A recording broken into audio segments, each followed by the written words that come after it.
Mukunda jewellers మొట్టమొదటిసారి factory outlet. Making ఛార్జీలు లేవు. బ్రాంచెస్ కూకట్పల్లి, కొత్తపేట, సోమాజిగూడ మరియు ఖమ్మం. పోలీసు సిబ్బందితో ఈక్వల్ గా ఆరోగ్య భద్రత గాని మాకు కల్పించాలి అన్నారు.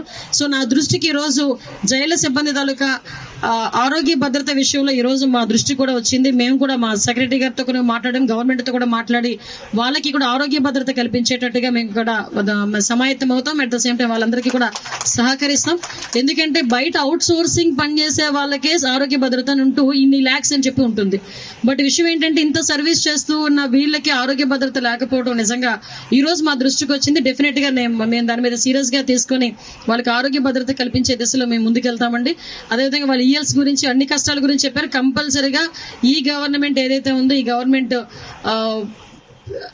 అన్ని పోలీస్ శాఖ విషయంలో జైలు సిబ్బంది కానీ ఫైర్ సిబ్బంది కానీ వీళ్ళందరికీ కూడా ఫెసిలిటీస్ కల్పించి వాళ్ళతో పనిచేయాలనే దృక్పథంతోనే గవర్నమెంట్ కూడా ఉంది. ఇందులో విషయం ఏంటంటే నిజంగా ఒక నేను లోపలికి వెళ్ళేసరికి వన్ ఆఫ్ ద మూమెంట్ లో కొంచెం ఎమోషనల్ కూడా అయ్యా. ఎక్కడ అయ్యానంటే స్వప్న బ్లాక్, స్నేహ బ్లాక్, అది కూడా ఒక్కసారిగా కొంచెం ఇబ్బంది పడే పరిస్థితి వచ్చింది. స్నేహ బ్లాక్ దగ్గరికి వెళ్ళేసరికి లోపలికి వెళ్ళి చూసాము, ఆ ఫెసిలిటీస్ అన్ని అక్కడ ఉన్న అన్ని చూసాం. కాకపోతే 53 రోజులు మా నాయకుడు ఏ నేరము చేయకుండా 53 రోజులు ఆ స్నేహ బ్లాక్ లో ఉండడం అన్నది నిజంగా ఆ సిచ్యువేషన్ చూసేసరికి నిజంగా మేమందరం కూడా చాలా ఎమోషనల్ గా ఫీల్ అవ్వాల్సిన పరిస్థితి వచ్చింది. బట్ అదే అంటారు కదా, రోజులు అన్నీ ఒకలా ఉండు. ఈ రోజు అదే బ్లాక్ మేము కూడా విజిటర్స్ కింద వెళ్ళాం. అది బ్యూటీ ఆఫ్ డెమోక్రసీ. వాసు గారిని కూడా తీసుకెళ్లి ఏ బ్లాక్ లో పెట్టారు? స్నేహ బ్లాక్ రూమ్ నెంబర్ 11 లో పెట్టారు. ఆయన చూసుకున్నారనమాట, ఈ బ్లాక్ లో నేను ఉన్నాను, నన్ను పెట్టారు ఈ బ్లాక్ లో కూడా నన్ను. అంటే ఓవరాల్ గా అయిపోయిందంటే బ్యూటీ ఆఫ్ డెమోక్రసీ అదే. సో ఈ రోజు అదే జైలు దగ్గరికి విజిటర్ గా మేము అక్కడికి వెళ్ళి చూసి వాళ్ళ పరిస్థితులు చూసుకుని వచ్చే పరిస్థితి వచ్చింది. కానీ ఒకటేంటంటే ఒకటే చెప్తాను, రాజకీయాల తర్వాత ఉండేనా మాట్లాడుకోవచ్చు, కానీ ఏ రోజు కూడా తప్పు చేయని వాడు అన్నది వాడు ఎవరు కూడా అందులోకి వెళ్లే పరిస్థితి రాకూడదు. అదే మేము అందరం కూడా కోరుకుంటున్నాం. సో కానీ అన్ని కూడా ముందుంటాం. ఇంకొక విషయం చెప్పాలండి, లాస్ట్ టైం వైజాగ్ నేను సెంట్రల్ ప్రెసిడెంట్ విజిట్ చేసినప్పుడు ఇంచుమించుగా 11 నెలల వరకు ఫుడ్ బిల్స్ కూడా ఆ రోజుకి ఇవ్వలే. 11 నెలల ముందు నుంచి ఫుడ్ బిల్స్ కూడా ఇవ్వలే. రీసెంట్ గా మా గవర్నమెంట్ వచ్చిన తర్వాత ఈ ఖైదీలకి సంబంధించిన ఫుడ్ బిల్స్ అన్ని కూడా క్లియర్ చేసి ఈరోజు మొత్తం అంతా కూడా స్ట్రీమ్ లైన్ లో పెట్టాల్సిన పరిస్థితి వచ్చింది. అన్ని కూడా సర్దుబాటు చేసుకున్నాం. అన్ని కూడా క్లియర్ కట్ గా జరుగుతున్నాయి. మా భిక్ష అన్నది లేదు, పెట్టలేదు లాస్ట్ గవర్నమెంట్. ఎప్పుడైతే చంద్రబాబు నాయుడు గారు ఉండేటప్పుడు మాత్రమే ఈ క్షమాభిక్ష అనేది ఉండేది. ఇందాక నేను లోపలికి వెళ్తే ఒక అతను నాకు చెప్తున్నాడు, 23 సంవత్సరాల నుంచి నేను ఇక్కడే ఉండిపోయానని నాకు కాగితం కూడా ఇచ్చున్నాడు ఆయన. 23 సంవత్సరాల నుంచి నేను ఇక్కడే ఉన్నానండి, నాకు క్షమాభిక్ష రాలేదు, మీరు మాకు సపోర్ట్ చేయండి అని చెప్పి చాలా మంది వచ్చి మాట్లాడడం జరిగింది. ఆల్రెడీ అందులో కొన్ని సెక్షన్స్ మార్చారు. దాని గురించి కూడా డిపార్ట్మెంట్ వైజ్ గా మేము అందరం కూడా ఒకసారి చర్చించి దాని మీద ఎటువంటి నిర్ణయం తీసుకొని యాజ్ ఎర్లీ యాజ్ పాసిబుల్ మళ్ళీ క్షమాభిక్ష అనేది తిరిగి లైమ్ లైట్ లోకి తీసుకొచ్చే పరిస్థితి కనిపిస్తా ఉందండి. అదేవిధంగా పెరోల్ విషయంలో కూడా ఒకసారి మేము అందరం కూడా స్క్రూటనైజ్ చేయాలి.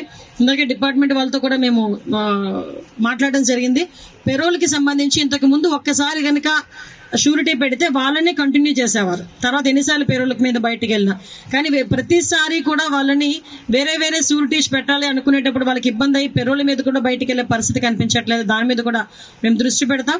అదేవిధంగా మనందరికీ కూడా ఈ రోజు అక్కడ వాళ్ళకి ఏదైతే ములాఖాత్స్ ఇవన్నీ కూడా ఎలా జరుగుతున్నాయంటే అంతా కూడా బాగానే జరుగుతున్నాయని క్లియర్ గా చెప్పడం జరిగింది.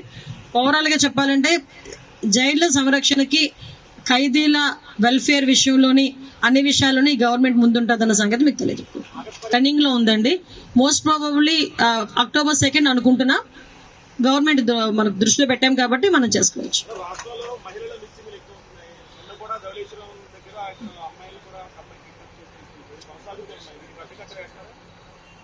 ఇద్దరు అమ్మాయిలది కదా, ఆల్రెడీ ట్రేస్ అవుట్ అయింది. వాళ్ళందరినీ కూడా పట్టుకున్నారు. ఎవరైతే వాళ్ళు తీసుకెళ్లారో ఆ పిల్లల్ని కూడా పట్టుకోవడం జరిగింది, వాళ్ళని కూడా పట్టుకోవడం జరిగింది.